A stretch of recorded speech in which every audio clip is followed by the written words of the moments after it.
Olá, pessoal. Na aula hoje, continuando o nosso estudo, né, sobre a parte de álgebra, nós vamos falar hoje sobre sentenças matemáticas e equações, tá? E aí eu trouxe aqui para vocês o que significa sentença. Sentença ele é um conjunto de palavras com sentido completo. Algumas são consideradas ditados populares, então a gente não usa sentença somente na matemática, a gente usa também sentença na língua portuguesa, né? E aí eu trouxe aqui dois ditados populares, né? Que o primeiro deles diz assim: de poeta e de louco todo mundo tem um pouco. Mais difícil que encontrar uma agulha no palheiro é encontrar duas. Um rapazinho feliz da vida aqui porque encontrou as duas, né? Então, sentença é isso, tá? É quando a gente tem um conjunto de palavras que tem um sentido completo, tá bom? E aí, eu trouxe aqui que na matemática, a sentença, quando ela envolve números, ela é chamada de sentença matemática. Então, eu trouxe aqui alguns exemplos para vocês. O A, B e o C, o A diz assim, ó, 5 mais 3 é igual a 8. Isso é uma sentença matemática. 2 é menor que 20. Outra sentença. 7 é diferente de 9, né? Então, quando a pessoa fala 7 é diferente de 9, a gente já constrói aqui na nossa cabeça isso, né? 7 é diferente de 9. Imagina lá, um cesto com 7 laranjas, um cesto com 9 laranjas. É uma quantidade diferente em cada cesto. Então, ambas quantidades são diferentes. Então, a gente afirmando ali que 7 é diferente de 9. 12 é o dobro de 6. Se eu somar 6 mais 6 vai dar 12, portanto, 12 é o dobro de 6. 10 é maior ou igual a 10 terços, tá? Então, quando a gente tem sentenças envolvendo números, a gente tem sentenças matemáticas. Ali a gente trouxe uma linguagem natural, uma linguagem comum, e aí a gente pode representar isso através do quê? Da nossa linguagem simbólica da matemática. Por exemplo, ó, 5 mais 3 é igual a 8, tá de amarelinho aqui, ó. 5 mais 3 é igual a 8.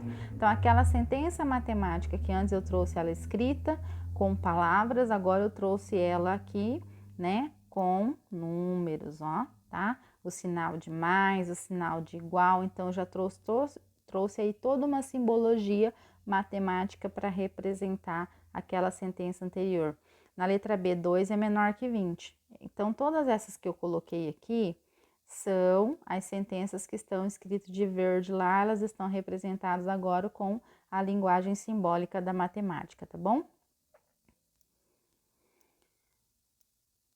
As sentenças matemáticas, elas podem ser consideradas como verdadeiras ou falsas. Como assim, professora? Então, eu trouxe aqui de azul, que é fácil a gente verificar essas sentenças que eu trouxe aqui, ó. 5 mais 7 igual a 12. Isso é verdadeiro, porque se eu somar 5 mais 7 vai dar 12, não vai?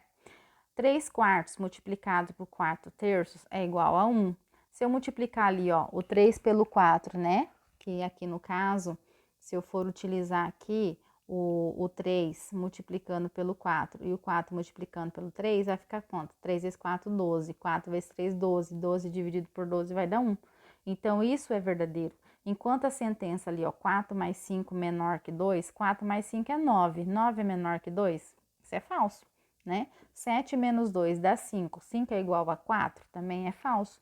Então, as sentenças matemáticas, elas podem ser verdadeiras ou podem ser falsas. Então, eu tenho que analisar para verificar, né? Se existe uma igualdade ali ou se existe uma desigualdade, no caso dos exemplos que eu dei ali. De verdinho, ó, a sentença 10 é maior ou igual a 10 terços. Gente, ela é classificada ali como sendo verdadeira. Por quê? Por causa desse sinal, ó, que tá aqui, ó, de maior ou igual. Por que, professora, que ela é considerada verdadeira? Porque ali, ó, quando eu falo assim, 10 é maior ou igual, a palavra ou que tá aqui, ela é uma conjunção. Isso aí a gente aprende lá na língua portuguesa. E essa conjunção, ela tá ligando aí as duas afirmações ali. 10 pode ser igual a 10 terços, ou 10 pode ser maior do que 10 terços, tá? Então, nesse caso aqui, se eu for levar em consideração que 10 é maior que 10 terços, ela é considerada verdadeira. Agora, se eu disser que 10 ele é igual a 10 terços, nesse caso ela é considerada falsa, porque 10 não é igual a 10 terços, 10 é igual a 10, né? Então, a gente tem que levar em consideração aí o que? A palavra ou, nesse caso, porque o sinal aqui não é só maior, é maior ou igual, tá? Então, temos que prestar atenção. Então, ó, pelo fato de ou ser uma conjunção alternativa, ela me dá essa opção ou, né? Então, a gente pode classificar ela como verdadeira ou, nesse caso aí, como falsa, se eu for analisar a situação de baixo ali de 10 é igual a 10 terços. Aí, falando de equações, gente, lá nós vimos o que são sentenças, que elas podem ser verdadeiras ou que elas podem ser falsas, né? E aí a gente vai começar agora a falar um pouco sobre equações. Então, observe essa balança que eu trouxe aqui para vocês, aonde na primeira balança, aonde a balança ela é uma balança de 2 pratos, tá? Tem o prato 1 aqui do lado esquerdo e tem o prato 2 aqui do lado direito. E aí você observa que no prato 1 a gente tem aqui 2 potes de mel, né? E tem um pezinho de 50 gramas. Do lado direito, no prato 2, nós temos um pote de mel e um pezinho de 200 gramas. Mas o que a gente observa de interessante é que essa balança, ela está em equilíbrio. Ela está equilibrada, os dois pratos, eles estão numa mesma altura, né? E aí, o que a gente observa aí? Que os objetos colocados no prato 1, eles têm a mesma massa dos objetos colocados no prato 2, né? E aí, a gente tem aqui que se a gente representar o potinho de mel por x, igual tá aqui, ó, tá? O potinho de mel por x, a gente pode escrever uma equação, que é essa igualdade que está aqui, ó.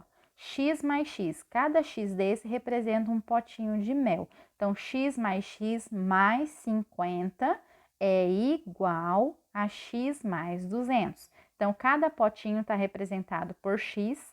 Esse igual aqui, o que ele representa para mim na balança? Esse ponteiro aqui, ó, que está me indicando o equilíbrio da balança, né? E o x mais 200 é o que está do lado direito, no prato 2, né? Um potinho de mel mais um potinho de 200, mais um pezinho, no caso, desculpa, de 200 gramas. Então, isso, gente, que a gente montou aqui, na verdade, né, isso que a gente montou aqui, ó, tá? Opa, tá voltando aqui, professora. Isso, ó, que a gente montou aqui, na verdade, é uma equação, porque é uma igualdade, tá? E a gente tem algo a mais aí dentro dessa sentença que eu já vou falar para vocês entenderem melhor o que é a equação, tá?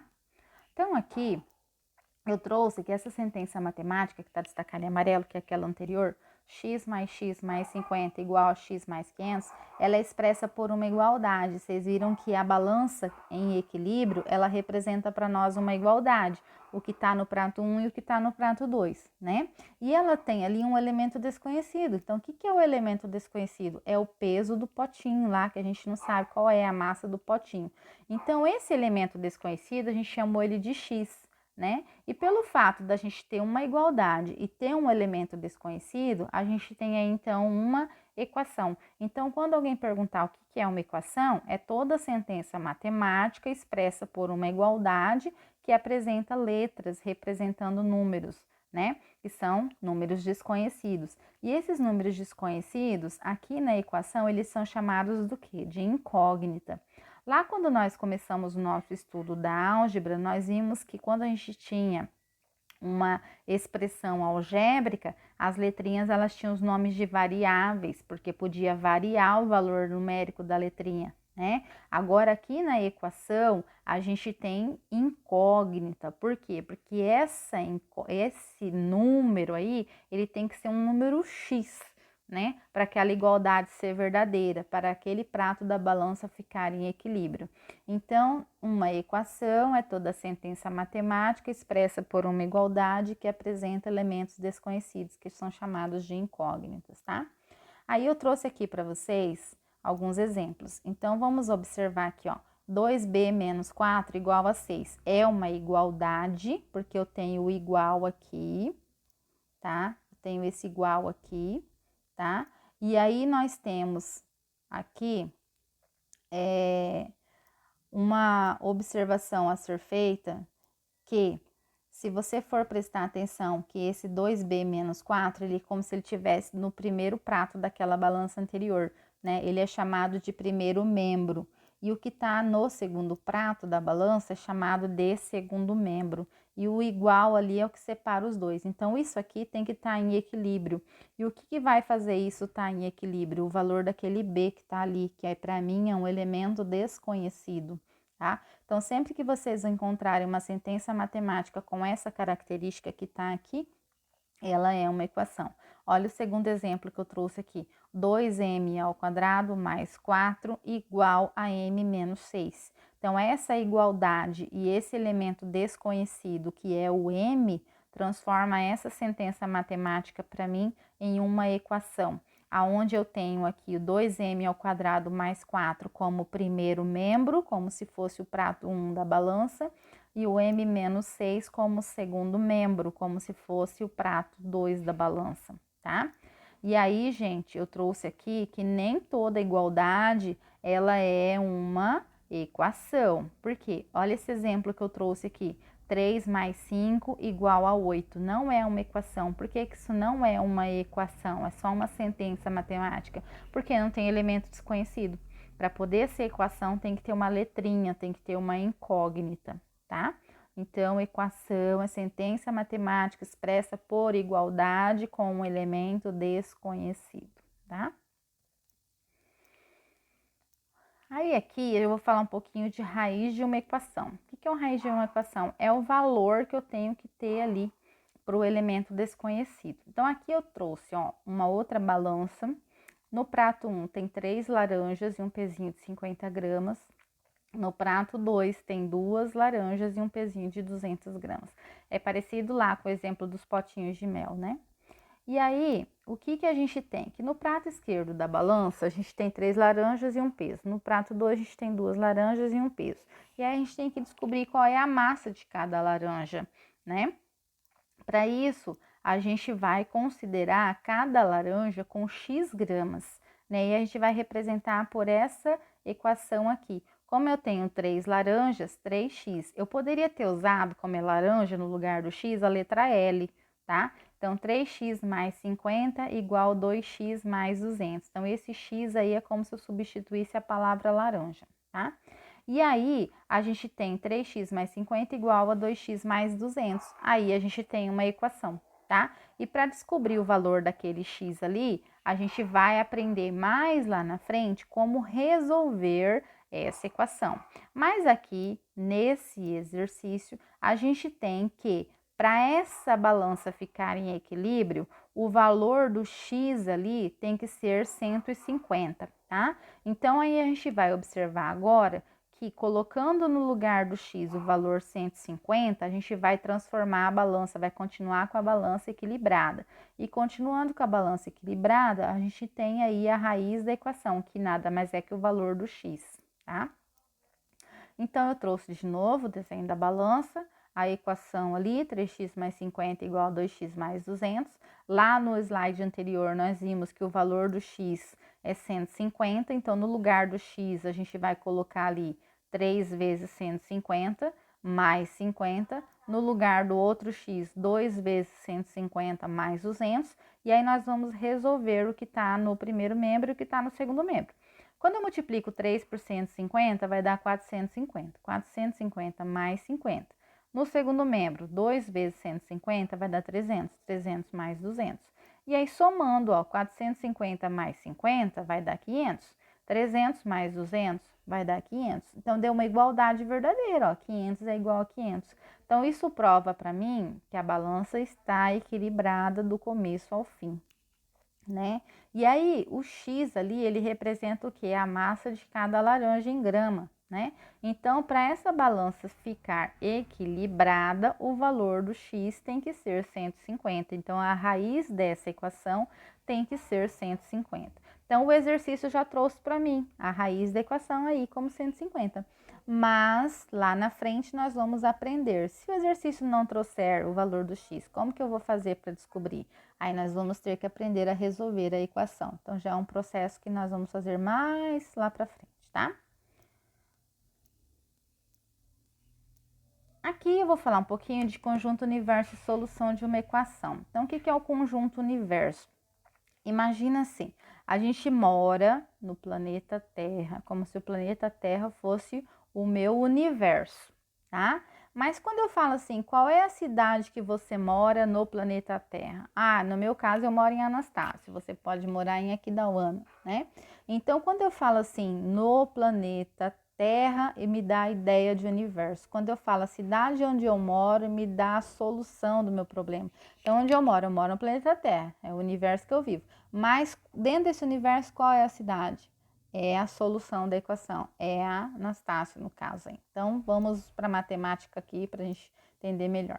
Então, para a gente conseguir resolver uma equação, a gente tem que saber quais são os valores que o x lá, ou seja, que a incógnita pode assumir para que essa equação ela seja verdadeira, né? E aí, no caso aqui, eu trouxe uma expressãozinha ali, ó, um número natural par elevado ao quadrado adicionado a 5 dá 21. Então, eu trouxe uma sentença matemática, que agora eu vou representar ela simbolicamente com símbolos matemáticos. Olha lá, x ao quadrado mais 5 igual a 21, é tudo isso aí, ó, um número natural par, eu não sei qual é o número, então eu chamei o número de x ao quadrado mais 5 igual a 21. Então, isso é uma equação porque eu tenho uma igualdade e eu tenho o quê? Um elemento desconhecido, que é o x, tá? Aí, eu tenho aqui que o x pode se assumir qualquer valor, né? Desde que esse valor esteja dentro desse conjunto que eu trouxe aqui para vocês, ó. Dentro desse conjunto, né? O x pode valer 0, o x pode valer 2, o x pode valer 4, o x pode valer 6. Então, esse conjunto que eu trouxe, ele é o meu conjunto universo dentro dessa equação aqui, tá? Dentro dessa equação dada. Então, o conjunto universo a gente chama de U, tá ok? E aí, conjunto universo é aquele conjunto formado por todos os valores que a incógnita pode assumir. Então, dentro dos conjuntos que nós já estudamos, nós estudamos o conjunto dos números naturais e o conjunto dos números inteiros e o conjunto dos números racionais, né? Então, dentro daquilo que a gente já estudou, a gente pode ter como conjunto universo o conjunto N, que é de natural, o conjunto Z, que é o inteiro, e o conjunto Q, que é de racionais, tá? Então, vamos mais para frente aqui. Aí eu trouxe aqui que nós vamos verificar se os números menos 4 ele é um número quê? Ele é um número inteiro. E 4 é um número quê? É um número inteiro e pode ser considerado também um número natural, né? Eles tornam a equação x ao quadrado mais 5 igual a 21 verdadeira. Só que o que a gente não pode esquecer? Que lá, a condição que nós tínhamos anteriormente é que um número natural. Então, essa palavra é um número natural, ele já determinou para mim o universo que o número está inserido. Qual é aqui? É o conjunto dos números naturais. Mas vamos verificar agora aqui, resolvendo aí dentro disso que foi proposto para nós. Ó, um número natural par somado com 5 é igual a 21. Então, se eu pegar no lugar do x, colocar menos 4 ao quadrado, mais 5 igual a 21, vai dar 16, né? Porque todo número negativo elevado a um expoente par é positivo. Então, 16 mais 5 vai dar 21, 21 igual a 21. Essa igualdade, ela é verdadeira. Aí, eu vou resolver agora usando a mesma equação, só que com o x4, que é um número natural par. Então, 4 ao quadrado mais 5 vai dar quanto? Vai dar 21. Vai dar 16 mais 5 vai dar 21. 21 é igual a 21. Só que o que difere aí na hora de eu colocar a resposta? Que os números menos 4 e 4, eles são raízes da equação. Só que menos 4 não é natural. Ele é inteiro. Então, ele não está dentro do conjunto ali 0, 2, 4, 6. Então, ele não é solução dessa equação, tá? Para ser solução da equação, eu só posso usar o valor do x como sendo 4 positivo, porque é natural. Nesse caso aqui, eu não posso usar o menos 4. Por que eu não posso usar o menos 4? Embora ele seja raiz da equação, dentro da condição que traz para mim que o conjunto universo é igual ao conjunto N, é um número natural par, o menos 4 não é natural par, ele é inteiro. Então, ele não pode ser usado dentro aqui da solução da minha equação. Ele não pode ser, nesse caso, raiz, no caso, né? Então, gente, é isso, tá? É isso que a professora trouxe aí para falar para vocês a respeito daquela primeira parte também que a gente tem que estudar sobre equações. E depois eu vou propor algumas atividades para vocês estarem desenvolvendo. E qualquer dúvida, é só me perguntar lá que a gente exemplifica de maneira diferente. Eu volto de novo a explicar alguma parte do slide, caso você não tenha entendido, tá bom? Então, beijos e até a nossa próxima aula.